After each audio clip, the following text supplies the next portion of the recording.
Ouverture à Nouakchott d'un atelier de présentation des résultats de l'étude sur les migrations de main-d'œuvre et les implications législatives à la ratification par la Mauritanie de la Convention 143 du Bureau international du travail. Le ministère du Développement rural livre un site de production agricole et des équipements à la région de Nouakchott. 20 nouveaux cas de Covid. Baisse ces dernières 24 heures des cas de contamination et augmentation des cas de guérison liés à la pandémie du Covid-19. C'était les titres de cette édition. Madame, Monsieur, bonsoir. Aujourd'hui, à Nouakchott, le ministre de la Fonction publique, du Travail et de la modernisation de l'administration a supervisé l'ouverture d'un atelier organisé par le Bureau international du travail pour présenter les résultats d'une étude sur la réalité de la législation et les implications juridiques de la ratification par la Mauritanie de la 143e Convention internationale sur les migrations de main-d'œuvre. Le programme de l'atelier comprend des présentations sur la migration de main-d'œuvre à destination et en provenance des pays du Maghreb. Le point avec Melika Nakli. Cet atelier revêt une importance particulière eu égard à la volonté du gouvernement d'améliorer les conditions des travailleurs et à la position géographique du pays qui en fait une terre de passage. L'atelier s'inscrit dans le cadre du projet Appui à la migration équitable pour le Maghreb, qui vise à renforcer les capacités des acteurs à mieux gérer la migration du travail et à assurer un continuum de protection des droits des travailleurs migrants, qu'il s'agisse des nationaux émigrés à l'étranger ou de migrants d'autres pays employés sur leur territoire. L'amélioration continue des conditions de vie des travailleurs étrangers exerçant leurs activités en Mauritanie est une priorité essentielle au gouvernement actuel. Le flux migratoire renforce notre conviction à doter notre législation d'un arsenal juridique cohérent, efficient et prometteur de droits.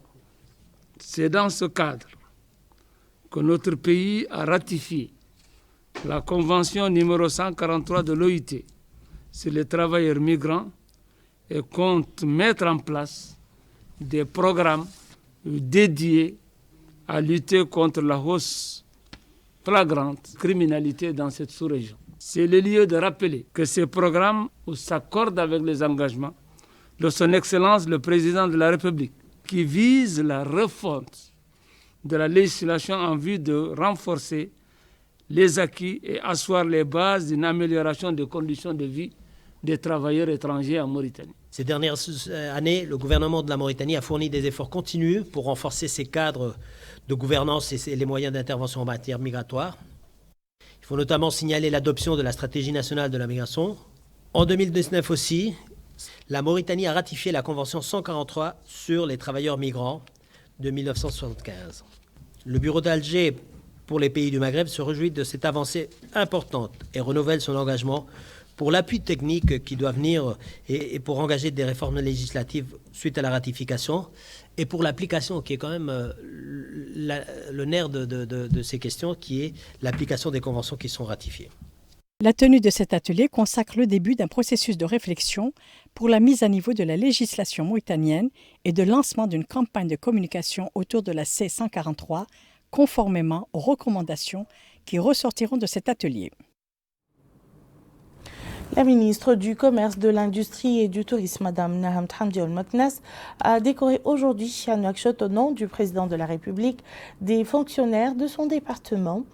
Les décorations en question s'inscrivent dans le cadre de la commémoration du 60e anniversaire de l'indépendance nationale et ont concerné les personnes suivantes. Médaille de chevalier de l'Ordre du Mérite national, Mustafa Oulaïlaye, directeur général de la protection du consommateur. Sidi Mohamed Oulekleib, acteur dans le domaine du tourisme, médaille d'honneur première classe. Moussa Abdoulaye Gadko, délégué régional au Haut al-Gharbi. Les décorations se sont déroulées en présence du secrétaire général du ministère de la conseillère technique chargée de la communication, du secrétaire particulier de l'inspecteur général du ministère et du directeur administratif et financier au même département. Le ministre secrétaire général du gouvernement, M. Dia Mokhtar Mamal, a décoré lui aussi aujourd'hui à Nouakchott des fonctionnaires de son département. C'est ainsi qu'il a décoré de la médaille d'officier de l'Ordre du Mérite national M. Mohamed Mahmoud Mustafa Abneijara, directeur de l'organisation de l'activité du gouvernement, de chevalier de l'Ordre du Mérite national M. Mohamed Dan Sabbar, membre de la commission permanente de surveillance des marchés publics, de la médaille d'honneur première classe M. Abdelrahman Abdul Sow, chef de service à la permanence générale du gouvernement, de la médaille d'honneur de deuxième classe M. Cheikh Glumbid Mahmoud, chef de service au ministère secrétariat général du gouvernement. Les décorations qui s'inscrivent dans le cadre de la commémoration du 60e anniversaire de l'indépendance se sont déroulées en présence du secrétaire général adjoint du gouvernement. Le commissaire aux droits de l'homme, à l'action humanitaire et aux relations avec la société civile, M. Mohamed El Hassan El Boukhraïs, a, au nom du président de la République, M. Mohamed El Cheikh Ghazouani, décoré aujourd'hui au siège du commissariat à Nouakchott des fonctionnaires de son département. Cette décoration s'inscrit toujours dans le cadre de la commémoration de la fête nationale de l'indépendance.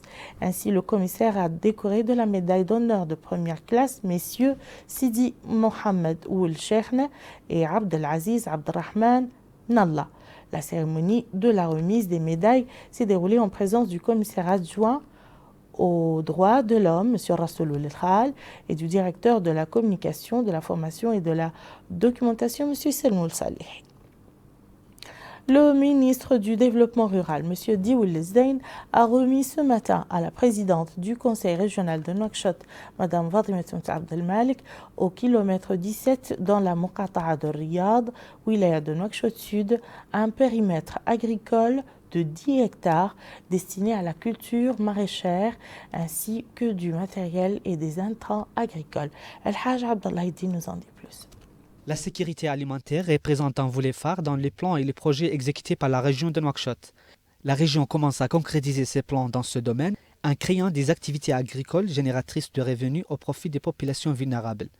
Ce projet agricole consiste en la distribution de 142 parcelles de terres cultivables dont la production va approvisionner les marchés locaux en légumes. Dans le but de soutenir ce projet, le département du développement rural a remis à la région de Nouakchott un périmètre agricole de 10 hectares destiné à la culture maraîchère. Le périmètre est situé à la Muqata'a de Riyad. D'autres équipements agricoles ont été également remis à la région de Nouakchott, à savoir des grillages, des engrais et des semences, dans le cadre d'une aide destinée à assurer l'autosuffisance alimentaire en légumes. Dans un mot prononcé à cette occasion, le ministère du Développement rural, M. Dioul Zdein, a affirmé que ce soutien apporté aujourd'hui à la région de Nouakchott constitue un premier appui qui va se poursuivre, tout en soulignant l'importance de la culture maraîchère pour assurer une vie décente aux agriculteurs, réaffirmant à cet égard que ces projets ciblent avant tout les franges les plus vulnérables. Pour sa part, la présidente du conseil régional de Nouakchott, Mme Fatima Abdelmalik, a salué ce soutien qui s'inscrit dans le cadre d'un accord entre la région de Nouakchott et le ministère du Développement rural, visant l'intégration des efforts du gouvernement et des collectivités locales dans le domaine de l'agriculture. Le maire de la commune de Riyad, M. Abdallah Idriss, s'est félicité de cet effort qui stimulera les opportunités d'emploi des populations de la commune de Riyad et leur permettra de disposer des légumes. La remise des périmètres et des équipements agricoles au kilomètre 17 de la route de Rossou et au kilomètre 25 de la route de l'Espoir contribuera sans nul doute à accroître la productivité agricole et à soutenir le développement local. Des membres du gouvernement ont commenté hier à Nouakchott les résultats du Conseil des ministres lors d'une conférence de presse conjointe. Il s'agit des ministres de l'enseignement supérieur, de la recherche scientifique, des technologies de l'information et de la communication, porte-parole du gouvernement M. Sidi Ould Salem et de sa collègue du commerce, de l'industrie et du tourisme Mme Naham Thandioul Moknas. C'est une tradition. À la fin de chaque réunion du Conseil des ministres, certains membres du gouvernement se présentent devant la presse pour commenter les résultats. Celle d'hier n'a pas dérogé à cette tradition. Ainsi, la ministre du Commerce, de l'Industrie et du Tourisme, Naham Thandioul Moknas, a commenté le projet de décret modifiant certaines dispositions du décret fixant la liste des produits et services dont le prix est arrêté. Elle a souligné qu'il s'inscrit dans le cadre de l'exécution des dispositions prises par le gouvernement sur instruction du président de la République. L'objectif est de circonscrire la flambée des prix des produits alimentaires de première nécessité résultant des effets négatifs de la pandémie de la COVID-19. Au sujet de la communication présentée devant le Conseil des ministres, la ministre du Commerce, de l'Industrie et du Tourisme a indiqué qu'elle porte sur la mise en place d'un code à barre industriel. Une communication qui propose des mesures devant stopper l'anarchie qui règne dans les marchés à travers la production et la commercialisation des marchandises sans utiliser les systèmes d'identification. Interrogé sur le choix des oiseaux dans le parc national de Jiaoling, le ministre de l'Enseignement supérieur, de la Recherche scientifique et des technologies de l'information et de la communication, porte-parole du gouvernement, Sidi Ould Salem, a expliqué que cela résulte de la présence d'un virus connu et n'a aucun rapport avec la situation sanitaire de l'élevage des volailles dans le pays. Il a précisé que l'État interviendra à travers les services compétents quand la situation l'exige. Le porte-parole du gouvernement a également répondu aux questions sur le couvre-feu et les concertations en affirmant qu'aucune décision n'a été prise à ce sujet. Justement, place maintenant au point de presse quotidien du ministère de la Santé relatif à la dernière situation de la pandémie Covid-19 présenté par Dr Sidi Ould Zahar, directeur général de la Santé. La situation épidémiologique des dernières 24 heures se caractérise par 20 nouveaux cas de Covid au cours des dernières 24 heures, 62 guérisons et un décès. Ainsi, le total de cas a atteint 16 740, dont 9 000 cas contacts, 188 importés et le reste des cas communautaires. Les guérisons sont au nombre de 15 913 et les décès 425. Les cas actifs ce jour sont au nombre de 402, dont 346 sans signe, 44 avec des signes légers et 12 en situation grave. Les nouveaux cas se répartissent comme suit entre les Muqata'a, 1 à Timbedra, 2 à Guérou, 1 à Kaïdi, 3 à Nouadhibou, 3 à Tevraghzena, 1 cas à Dar Naïm, 1 à Teret, 2 à Toujounine, 3 cas à Arafat, à Elmina 1 cas et à Riyad 2 cas. Les tests effectués, 1114, dont 1051 de diagnostic, répartis entre 640 tests rapides et 411 tests de PCR. La répartition par région est la suivante: 123 au Hod Sharqi, 5 à El Gharbi, 127 à Nasaba, 42 au Gorgos, 46 au Brakna, 36 au Trarza, 15 à Nadrar, 42 à Nouadhibou, 6 au Tagan, 19 au Guidimaka, 11 à Tirzomou, 61 à Nishiri, 509 à Nouakchott-Ouest, 42 au nord et 35 au sud. Le total de tests a atteint 193 154, dont 166 182 pour le diagnostic, répartis entre 126 912 tests rapides et 39 270 tests de PCR. Direction à présent la wilaya du Gorgol où le Wali a visité ce matin l'école d'enseignement technique et de formation professionnelle de Kaïdi. L'occasion pour le Wali de prendre connaissance des spécialités dispensées par l'école, notamment la couture, la menuiserie, la plomberie, l'électricité, la maçonnerie, l'informatique et le maraîchage. Garmi Tegeti nous en dit plus. La visite effectuée par le Wali du Gorgol Ahmed Ould Sidoubo à l'école de l'enseignement technique et de la formation professionnelle a pour but de s'informer du contexte sanitaire dans lequel se déroulent les études à Kaïdi. À cet effet, le Wali s'est rendu à l'école de l'enseignement technique et de la formation professionnelle de Kaïdi. Il s'est rendu dans les différentes ailes du bâtiment où il a reçu des explications détaillées sur les cours dispensés et ce tout en respectant les mesures préventives du Covid-19. Des exposés détaillés sur les plans de travail ont été présentés au cours de la réunion du Wali avec les directeurs et les formateurs. Le Wali du Gorgol Ahmed Ould Sidoubo a demandé à l'administration de l'école d'ouvrir une nouvelle spécialité de mécanique pour répondre aux besoins du marché local. Le directeur de l'école de l'enseignement technique et de la formation professionnelle a quant à lui indiqué que l'administration fait face à un certain nombre de problèmes qui ralentissent la formation professionnelle, mais que malgré toutes ces contraintes, l'école a formé beaucoup de personnes au niveau de la wilaya et du pays. L'école de l'enseignement technique et de la formation professionnelle a lancé ainsi plusieurs promotions relevant de différentes spécialités et qui sont en adéquation avec le marché du travail. Au Gorgol, le centre de la petite enfance de Kayedi constitue dans cette période pandémique du coronavirus un débouché capital pour les mères de famille qui travaillent, en ce sens qu'il accueille leurs enfants, les éduque et les encadre dans un environnement pédagogique et familial sûr. Mohamed El-Khattat. Le centre de la petite enfance à Kayedi, relevant de la délégation régionale du ministère des Affaires sociales, de l'enfance et de la famille, est une structure de première importance en ce sens qu'elle prend sur elle l'encadrement préscolaire des enfants en bas âge. Le centre est constitué de 3 classes et une crèche, en plus d'une cour de récréation et 3 monitrices et autant d'assistantes, dit cette femme. Ici, la pandémie du coronavirus semble avoir porté ses effets. L'affluence des enfants connaissant un véritable boom, une bonne chose pour les petits qui s'acclimatent naturellement avec l'environnement pédagogique et familial. Nous éduquons les enfants, dit cet autre, d'abord sur les principes de la charia islamique, la prière, le hadith, puis ils apprennent les lettres, l'écriture, la coloration, les dessins et ainsi de suite pour être fins prêts à aller à l'école. Le centre joue un rôle capital, notamment en aidant les mères de famille qui travaillent à se libérer pour le boulot, tout en laissant leurs petits entre de bonnes mains et dans un lieu sûr. Dans le centre de la petite enfance de Kayedi, dit celle-ci, nous aidons les femmes au travail à éduquer leurs enfants et les préparer à l'avenir.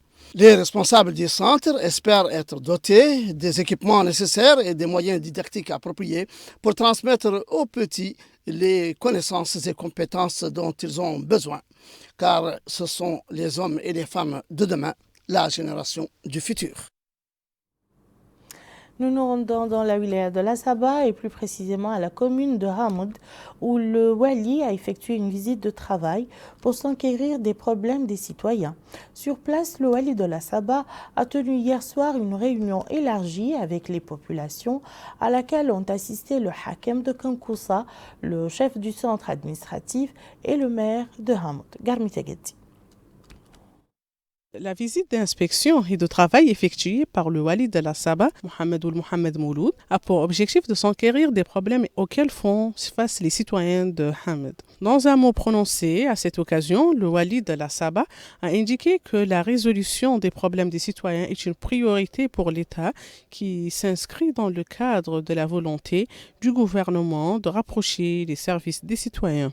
Le maire de la commune de Hamed, relevant de la wilaya de la Saba, a quant à lui souligné que l'État a déployé des efforts soutenus pour l'amélioration des conditions de vie des populations de Hamed, dont la création de 2 centres de santé dans les localités d'Arouinit et Chouegrhe et la distribution des montants d'argent par Tazour. Au cours de cette réunion avec les autorités locales, les intervenants ont mis l'accent sur les problèmes majeurs dont pâtit la commune de Hamed, tels que l'enclavement, l'insuffisance en cadre pédagogique, l'accès à l'eau potable et le développement rural. Le Wali de la wilaya de la Saba et les représentants locaux des départements concernés ont répondu aux questions, chacun dans son domaine. On va à Nouadhibou. Le marché municipal continue d'accueillir des visiteurs en cette période de pandémie, mais les responsables municipaux s'activent afin de faire appliquer les mesures préventives de freinage du coronavirus. Abdul Adamaba. Le marché municipal de la ville de Nouadhibou continue d'opérer en cette période de pandémie. Les consommateurs se rendent sur place pour leurs provisions habituelles. Ces citoyens croisés sur les lieux affirment que cette maladie est dangereuse. Il est important de prendre les précautions nécessaires. Ces citoyens demandent à tout un chacun de limiter les déplacements. Si, dit-elle, une personne doit se rendre au travail, qu'il porte un masque et ne serre pas les mains de son vis-à-vis. Cet autre résident déclare que le coronavirus continue de sévir. Quand on sort, on doit porter un masque. Elle demande de se confiner. Cet autre habitant indique que certains pensent que les mesures préventives sont suivies, ce qui n'est pas le cas pour d'autres. Certains, dit-il, respectent les préceptes sanitaires, tandis que d'autres ne le suivent pas. Les responsables de ce marché sont à pied d'œuvre dans le cadre du respect des préceptes sanitaires. Ce responsable municipal officiant au sein de ce marché a souligné que 4 points d'accès ont été érigés sur place pour pouvoir contrôler le flux des visiteurs. Personne, souligne-t-il, ne peut pénétrer cette zone commerciale s'ils ne portent pas de masque ou de turban. On encourage aussi le respect des mesures sanitaires en sensibilisant les citoyens sur place.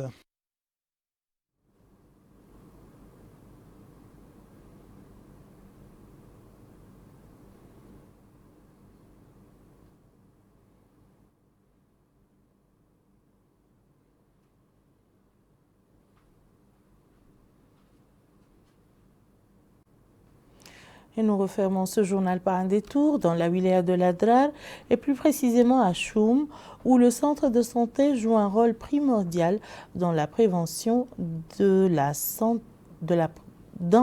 préservation de la santé des populations. C'est dans le but de disponibiliser les services sanitaires et de les rapprocher du citoyen que le gouvernement a mobilisé des ressources pour réaliser cet objectif. Le centre de santé de l'arrondissement de Choum dispense les services de santé de base aux populations de cette localité. Ce centre de santé est doté d'un personnel médical composé d'infirmiers d'État et d'infirmiers sociaux. Ce médecin déclare que ce centre de santé est classifié dans la catégorie B. Il fournit des soins divers comme la vaccination et le suivi sanitaire des femmes enceintes ainsi que le suivi des enfants atteints de malnutrition. Le centre a adopté des mesures préventives en réservant une salle aux personnes atteintes de Covid-19. Cette sage-femme indique qu'elle assure le suivi des femmes enceintes et leur accouchement. Ces femmes, ajoute-t-elle, viennent des diverses localités avoisinantes. Elle a constaté le manque de certains équipements médicaux. Le centre de santé de Choum fournit des consultations quotidiennes dont bénéficie la population de la localité et celle des alentours. Les citoyens fréquentant ce centre de santé soulignent que cette structure souffre le manque d'équipements, notamment le service de la radiologie. Présentement, le centre de santé n'a enregistré aucun cas de contamination de coronavirus, résultat sans nul doute de la campagne de sensibilisation sur la prévention contre le coronavirus. Fin du journal, tout de suite le rappel des titres. Ouverture à Nouakchott d'un atelier de présentation des résultats de l'étude sur les migrations de main-d'œuvre et les implications législatives de la ratification par notre pays de la Convention 143 du BIT. Le ministère du Développement rural livre un site de production agricole et des équipements à la région de Nouakchott. 20 nouveaux cas. Baisse ces dernières 24 heures des cas de contamination et augmentation des cas de guérison liés à la pandémie de Covid-19. Merci, Madame, Monsieur, de nous avoir suivis. À très bientôt, Inch'Allah.